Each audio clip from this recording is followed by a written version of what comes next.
जय गुरु माऊली Vidarbha special रेसिपीमध्ये आज पारंपरिक पद्धतीने अतिशय खमंग चविष्ट असा ऐसूर मसाला करणार आहे।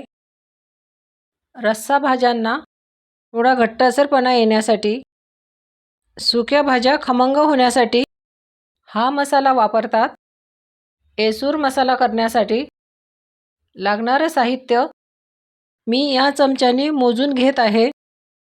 6 चमचे बाजरी, 3 चमचे चणा डाळ मी धुवून सुकवून घेतली, 2 चमचे उडीद डाळ, 2 चमचे मूग डाळ, 2 चमचे तांदूळ, धने 3 चमचे, 1 चमचा जावित्री, दालचिनीचा 1 तुकडा घेतला, 2 तेजपान घेतले, 1 चक्री फूल, 2 हिरवी इलायची, 4 लवंग, 20 ते 25 मिरे घेतले, 1 चमचा जिरे, लहान अर्धा चमचा मीठ, लहान पाव चमचा हळद आणि 5 लाल सुक्या मिरची घेतल्या।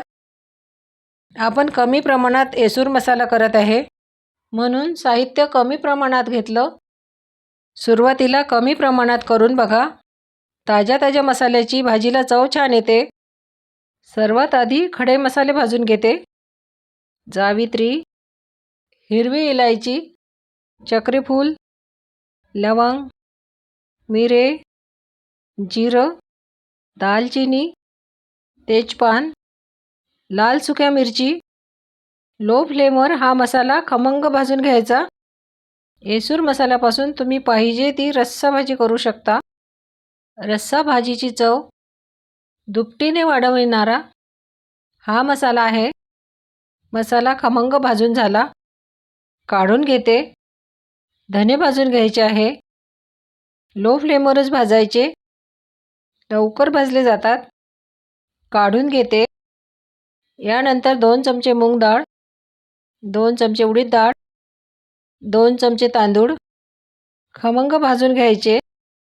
मूग डाळ, उडीद डाळ, तांदूळ मी सुती कापडाला स्वच्छ पुसून घेतले। धान्य व डाळी वेळ असेल तर स्वच्छ धुवून उन्हात वाळवून घ्यायचे, नाही तर कापडाने स्वच्छ पुसून घ्यायचे। डाळ तांदूळ खमंग भाजून झाले, त्यानंतर याच कढईमध्ये 6 चमचे बाजरी खमंग भाजून घ्यायची। बाजरी मी स्वच्छ कापडाला पुसून घेतली, लो फ्लेमवर भाजायची। चटचट आवाज येत आहे, बाजरीच्या मस्त लाह्या फुटत आहेत। अशी खमंग भाजून घ्यायची। अशी खमंग भाजल्यावर काढून घेते।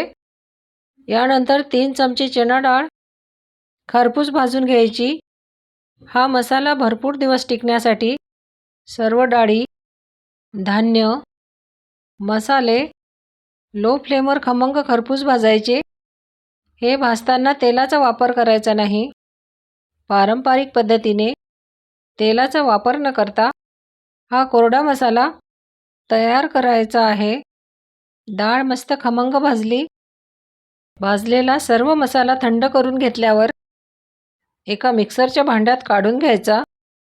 बाजरी खमंग भाजली, थोड्या प्रमाणात मस्त बाजरीच्या लाह्या फुटल्या आहेत।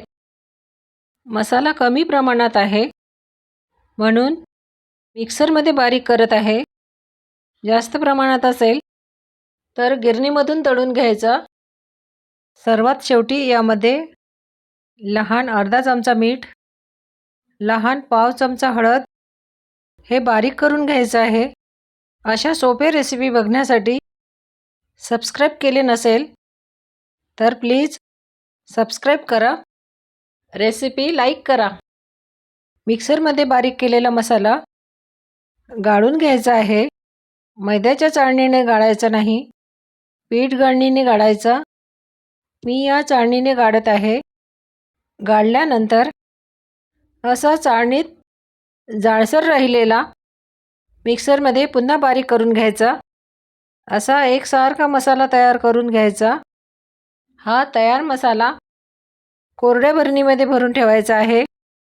तेलाचा वापर न करता हा कोरडा मसाला तयार केला आहे, त्यामुळे 3 ते 4 महिने छान टिकतो। फ्रीजमध्ये ठेवायची आवश्यकता नाही। पारंपरिक पद्धतीचा खमंग चविष्ट ऐसूर मसाला तयार आहे. करून बघा. पुन्हा भेटू अशी छान रेसिपी घेऊन.